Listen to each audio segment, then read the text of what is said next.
অগপৰ জৰুৰী বৰ্ধিত কেন্দ্ৰীয় কাৰ্যনিৰ্বাহক সভা কাৰ্যনিৰ্বাহকৰ বৈঠকত পঞ্চায়ত নিৰ্বাচনক লৈ আলোচনা সকলো বিধানসভা সমষ্টিতে কৰ্মশালা অনুষ্ঠিত কৰাৰ সিদ্ধান্ত আৰু ইতিমধ্যে 52টা সমষ্টিত কৰ্মশালা অনুষ্ঠিত কৰা হৈছে বাকি সমষ্টিতো কৰ্মশালা অনুষ্ঠিত কৰি পঞ্চায়ত নিৰ্বাচনলৈ টঙালি বান্ধিব অগপই পঞ্চায়ত নিৰ্বাচনৰ লগতে স্বায়ত্তশাসিত পৰিষদৰ নিৰ্বাচনক লৈ আলোচনা কৰা হয় কাৰ্যনিৰ্বাহকত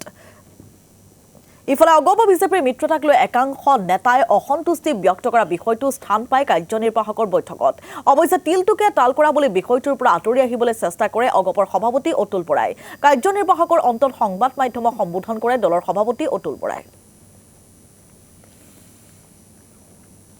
বাকি যিকেইটা সমষ্টি বাকি আছে সেই সমষ্টিকেইটা 10 দিনৰ ভিতৰত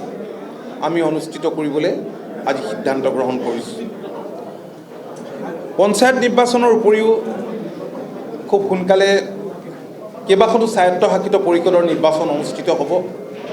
এই স্বায়ত্তশাসিত পৰিষদৰ নিৰ্বাচনতো যাতে শক্তিশালী ৰূপত আমাৰ দলে অংশ ল'ব পাৰে তাৰ কাৰণে পঞ্চায়ত নিৰ্বাচন স্বায়ত্তশাসিত পৰিষদৰ নিৰ্বাচনৰ বাবে দলৰ সভাপতিৰ ওপৰত কৰ্তৃত্ব দিছে যাতে পৰিচালনাৰ বাবে একোখনকৈ কমিটি অচিৰেই গঠন কৰা হয় আৰু উল্লেখ থাকে যে সেই কমিটিয়ে পঞ্চায়ত নিৰ্বাচন আৰু স্বায়ত্তশাসিত পৰিষদৰ নিৰ্বাচনৰ বাবে যাৱতীয় যিখিনি কৰিবলগীয়া কাম কাজ আছে সেই কাম কাজখিনি আৰম্ভ কৰিব মোটামুটি মূলতঃ সিমানেই আজিৰ সভাৰ সিদ্ধান্ত আৰু এটা সিদ্ধান্ত লৈছে আপোনালোকে জানে যে জাষ্টিছ ৰিটায়াৰ্ড বিপ্লৱ শৰ্মাৰ কমিটিয়ে যি ৰিপৰ্ট দিছিল এই ৰিপৰ্ট বহুত দিন ধৰি ৰাজ্য চৰকাৰৰ হাততে আছিল মাননীয় মুখ্যমন্ত্ৰী ডক্টৰ হিমন্ত বিশ্ব শৰ্মা ডাঙৰীয়াৰ তৎপৰতাত যথেষ্টখিনি অগ্ৰগতি লাভ কৰিছে লখিমপুৰত হোৱা কেবিনেট বৈঠকত ৰাজ্য চৰকাৰে যিখিনি কৰিব পৰা কাম এইখিনি অচিৰে কৰাৰ কাৰণে সিদ্ধান্ত হৈছে চুক্তিৰ অংশীদাৰ সদৌ অসম ছাত্ৰ সন্থাৰ লগতো আলোচনা হৈছে আৰু আপোনালোকে জানে যে মোৰ ওপৰত অসম চুক্তি ৰূপায়ণ বিভাগৰ দায়িত্ব মাননীয় মুখ্যমন্ত্ৰী অৰ্পণ কৰিছে আৰু এইখিনি কাম আগুৱাই লৈ যোৱাৰ কাৰণে আমি চেষ্টা কৰিছোঁ আৰু ইয়াৰে কেতবোৰ ৰিকমেণ্ডেশ্যন আছে যিবোৰ ৰাজ্য চৰকাৰ আৰু কেন্দ্ৰীয় চৰকাৰে দুয়োখনেই কৰিবলগীয়া কাম সেই ক্ষেত্ৰত আৰু কেন্দ্ৰীয় চৰকাৰে যিখিনি কৰিবলগীয়া কাম আছে এই ক্ষেত্ৰত মাননীয় মুখ্যমন্ত্ৰীক আজিৰ সভাত আহ্বান জনাইছে যাতে এই বিষয়টো সমান্তৰালভাৱে যিহেতু চুক্তিৰ ৰূপায়ণৰ নডেল মিনিষ্ট্ৰী হৈছে কেন্দ্ৰীয় চৰকাৰৰ গৃহ মন্ত্ৰালয় সোনকালে এই বিষয়টো টেক আপ কৰে আৰু ইয়াৰ উপৰিও 10 ডিচেম্বৰত অসম গণ পৰিষদ দলে শ্বহীদ দিৱস উদযাপন কৰি আহিছে ৰাজ্যখনৰ কোনোবা এঠাইত আৰু এইবাৰো দলে সিদ্ধান্ত গ্ৰহণ কৰিছে যে অসম আন্দোলনৰ প্ৰথম শ্বহীদ খগেশ্বৰ তালুকদাৰৰ জন্মস্থানত এইবাৰ দলে কেন্দ্ৰীয়ভাৱে শ্বহীদ দিৱস উদযাপন কৰিব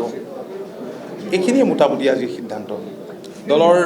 কৰ্মকৰ্তাসকলে অতি উৎসাহেৰে যোৱা দিনবিলাকত যিবিলাক কাম কাজ কৰিলে সেই সম্পৰ্কত তেওঁলোকে সভাত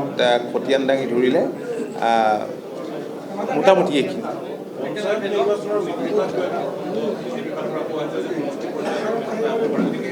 আমিতো পৰিচালনা সমিতি এখন গঠন কৰিবলৈ আজি সিদ্ধান্ত লৈছোঁ সভাপতিৰ ওপৰত দায়িত্ব দিছে গতিকে পৰিচালনা সমিতিয়ে গোটেইবোৰ দিশ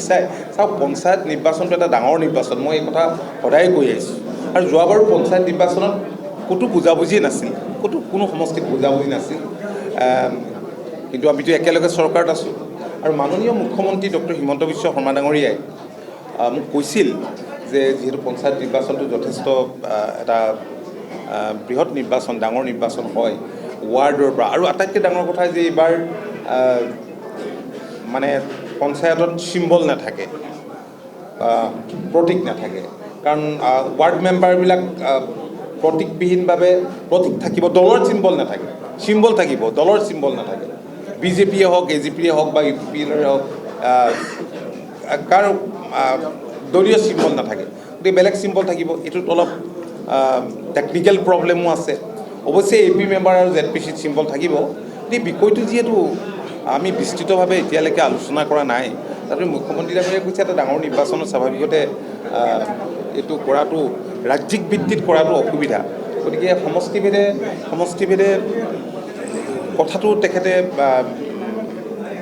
উল্লেখ কৰিছিল গতিকে আমি কথাখিনি ডেফিনেটলি সময় আছে এতিয়াও, কাৰণ এইকেইদিন আপোনালোকে জানে যে চৰকাৰী বহুত প্ৰগ্ৰেম ইতিমধ্যে মাননীয় মুখ্যমন্ত্ৰীয়ে লৈছে, সমগ্ৰ ৰাজ্যখনত সতীৰ্থ মন্ত্ৰীসকলকো দিছে। সেইখিনি কাম আমি কৰি যাব লাগিব মূলতঃ, আৰু বাকী দলৰ কাম কাজ কিন্তু চলিব।